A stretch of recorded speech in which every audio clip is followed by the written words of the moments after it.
It's November 2018. A 26-year-old American man lowers himself off a small fishing boat into the shallow waters of the Bay of Bengal.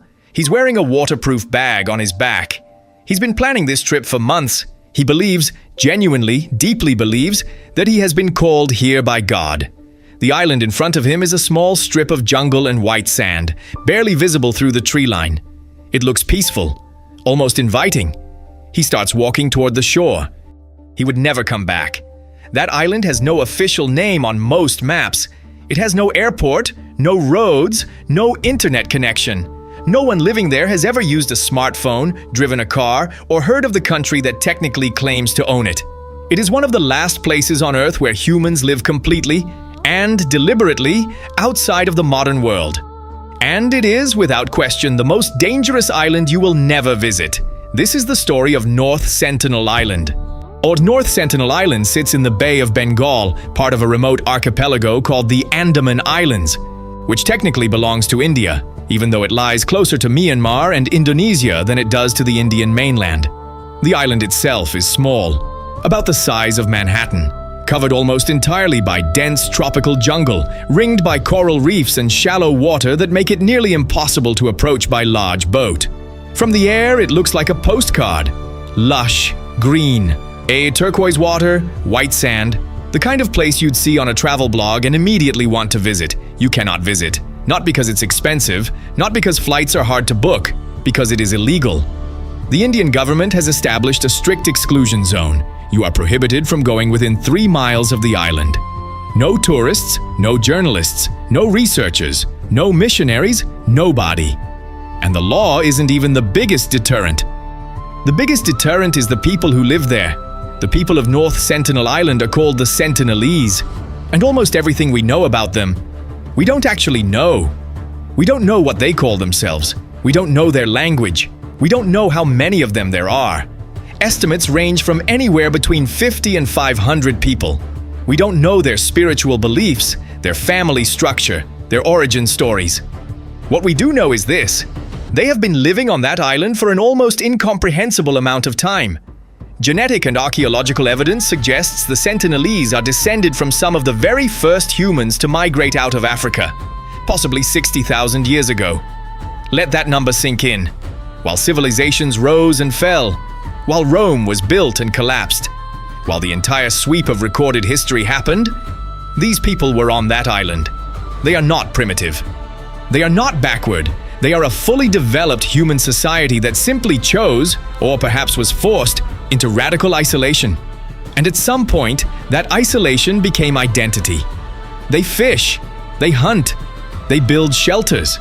They've been observed making fires, crafting tools, navigating the reef in small canoes. They are, by every measure, a functioning, thriving community. They just want absolutely nothing to do with us. Every time outsiders have approached, and many have tried, the Sentinelese have made their position clear. They stand on the shore, they raise their bows, they fire arrows at anything that gets close. They've thrown stones at helicopters flying overhead. They once tied a captured outsider to a post on the beach. As a warning, this is not aggression for its own sake. This is a border. This is a people saying, "We know you're out there. We don't want you here. Go away." Here's the thing though, not everyone listened.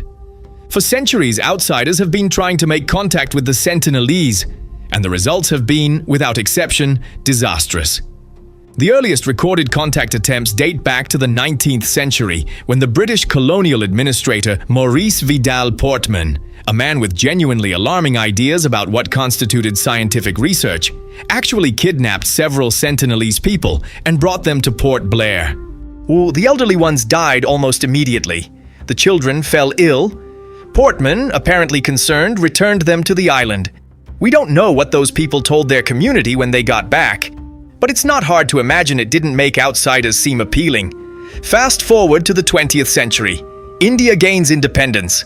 The Andaman Islands are incorporated into the new nation, and for decades, the Indian government made periodic attempts at what they called contact missions, sending boats laden with gifts toward the island: coconuts, pots, metal tools. The Sentinelese mostly responded with arrows. Then came 1991. And something unexpected happened. A team led by Indian anthropologist Madhumala Chattopadhyay approached the island with coconuts. And for the first time in recorded history, the Sentinelese came to the boat. They accepted the gifts. They didn't attack.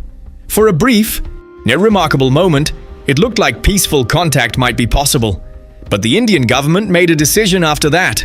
Rather than press forward, they pulled back. They concluded that the risks, both to the Sentinelese and to outsiders, were too great. In 2005, they officially abandoned all contact attempts. The protection zone was strengthened.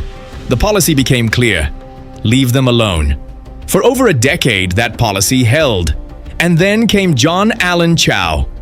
Before we get to what happened in 2018, it's worth stopping to understand why this law exists. Because it's not just about keeping tourists out of a scenic spot. The Sentinelese, because of their total isolation, have no immunity to the diseases that the rest of humanity has spent centuries building resistance to. Things that would give you a cold or a mild fever could potentially kill an entire community with no prior exposure. This happened to other isolated tribes throughout history. When European explorers made contact with populations in the Americas, the Pacific Islands, and Australia, they brought diseases that wiped out up to 90% of some communities. Not through violence, but through simple biological exposure. The Sentinelese are, in a very real sense, more vulnerable to us than we are to them. Their arrows can kill individual visitors. Our common cold could kill all of them. So the law protecting North Sentinel Island exists for two reasons. The first, to protect outsiders from the very predictable danger of being shot at. Second, and more importantly, to protect the Sentinelese from us, from our diseases, from our cameras, from our good intentions. Because good intentions, as history has shown repeatedly, are not enough. John Allen Chau was, by all accounts, an intelligent, idealistic young man. He was a trained wilderness EMT. He spoke several languages. And he was deeply religious, an evangelical Christian who believed it was his mission to bring the gospel to every unreached people on earth. And he had fixated on the Sentinelese. He'd been planning the trip for years. He studied what little was known about the island. He trained, he prepared. And in November 2018, he paid a group of local fishermen to take him to the island's exclusion zone, illegally, and drop him off in a kayak. He approached the shore on his first attempt. The Sentinelese fired an arrow at him. It hit his Bible, according to his own journal. He retreated to the fishing boat. He went back the next day, and the day after that. On his third attempt, the fishermen watched from a distance as Chau waded towards shore. They saw him talking to the islanders on the beach, and then they saw the Sentinelese kill him. His body was dragged along the beach. The fishermen, terrified, fled. The Indian government launched an investigation. The fishermen who helped Chau were arrested. Authorities considered attempting a retrieval of Chau's body and ultimately decided against it. The risk of sending personnel into contact with the Sentinelese and the risk of disease transmission was too high. John Allen Chau was 26 years old. The reaction around the world was immediate and deeply divided. Some mourned him as a martyr who died for his faith. Others argued he was reckless, that his death was a foreseeable consequence of repeatedly breaking a law specifically designed to prevent exactly this outcome. And some asked a harder question. Who had the right to decide whether the Sentinelese should be contacted at all? Here's where I want to leave you. There are people alive right now on a small island in the Bay of Bengal who have never heard of the internet, who have never used electricity. Yes, who have no idea that humans have walked on the moon, mapped the human genome, or built cities that scrape the clouds. And they don't want to know. We live in a world that is more connected than it has ever been in human history. Information moves at the speed of light. Cultures blend and merge and influence each other constantly.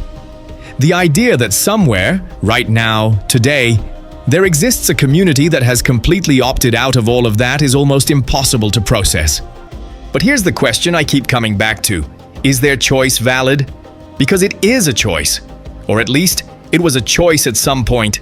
And every time an outsider approaches that island, with good intentions or bad ones, with cameras or coconuts or Bibles, they are, in some way, choosing for the Sentinelese. They are saying, your decision to be left alone matters less than my decision to reach out. The Indian government, to their credit, has largely decided the opposite.